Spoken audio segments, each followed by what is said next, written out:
My Islamic name is Nasikha al-Sakina. I have a professional background in dance and theater arts. I also have a doctorate in psychology, and I was head of the psychology department for National University out of Los Angeles for about 5 years.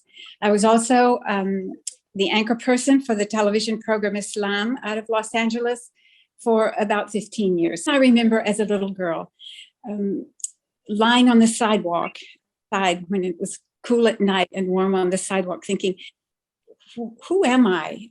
Why was I born here? Why did I come here? Why don't the stars fall on me at night? Already I was asking those questions, and I continued to ask them and discuss these things with my mother.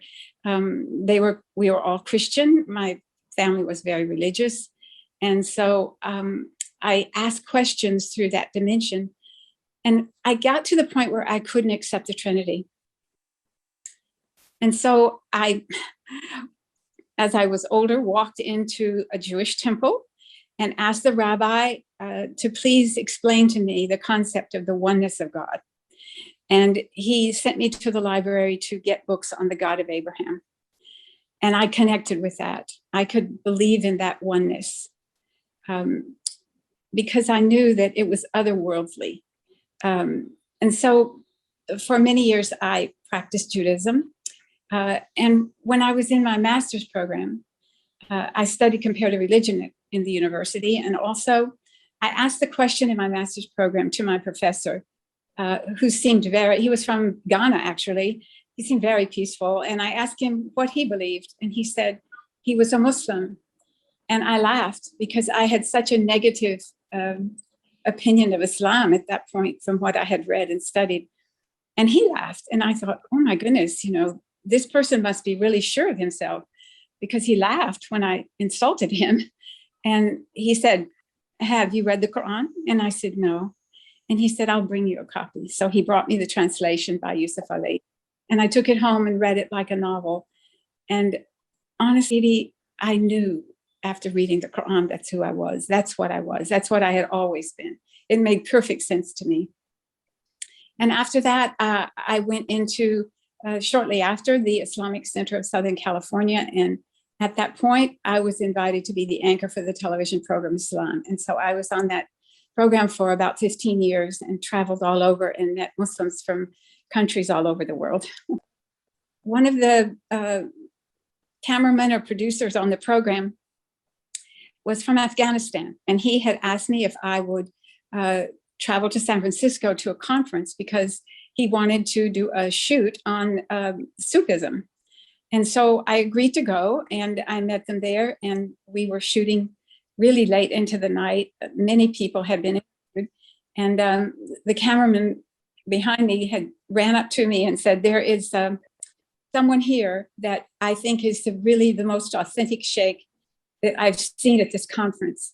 Would you like to interview him? And we all said, of course we would. So very late at night, we went up to his room and set up the cameras and did an interview. He was speaking French and Wolof. He wasn't speaking English, but he had an interpreter. And I was working off a script, and I was watching him because he was watching the cameraman behind me. And I was taken with how there was a level of spirituality around him. There was something otherworldly about this person. And I was just in awe. I was just sitting there watching, and I couldn't understand what he was saying, but I liked the energy I was getting. And so I asked at the end of the interview if I could ask my own question. And he said, yes, I could. So I asked him, is there a spiritual administration? And is it working in the world? And he said, looked at me like he hadn't seen me before. And he said, yes, there is a spiritual administration. And yes, it is working in the world.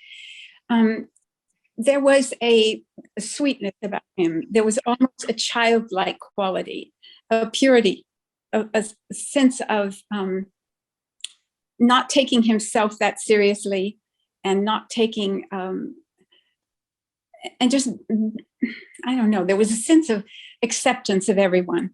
on my first meeting with him, I followed him to the airport. And at the airport, he was getting ready to fly back to France. And I had followed him to South Central on getting home from this journey to San Francisco. And when no one had spoken to me. It was an African-American community and nobody had even said salam alaikum.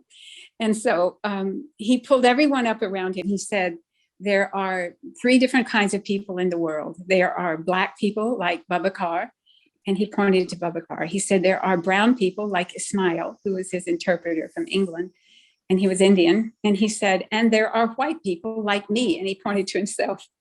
And he said, and there is no difference among us except what is in our hearts.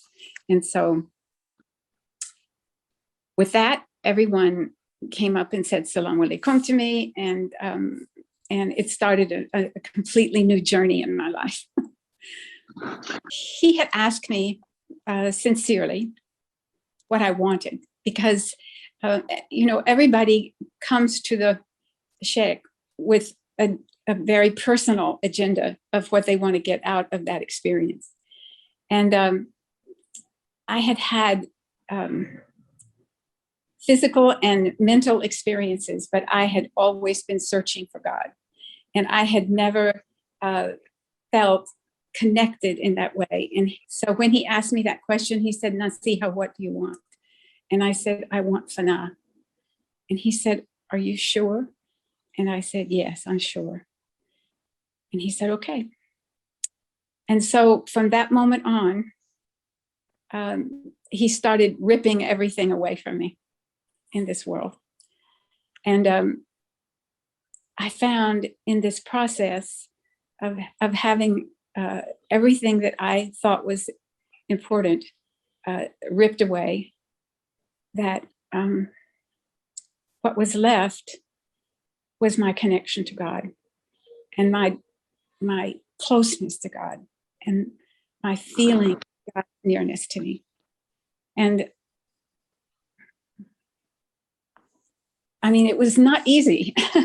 He was very sweet, very kind, very understanding, but it was not an easy journey because it was me ripping away my ego, me getting rid of myself, getting out of myself. And that was what I asked for. And I don't think I could have gotten that feeling of being close to Allah until I had gotten rid of the world around me. And I still struggle with that. I still struggle with the world.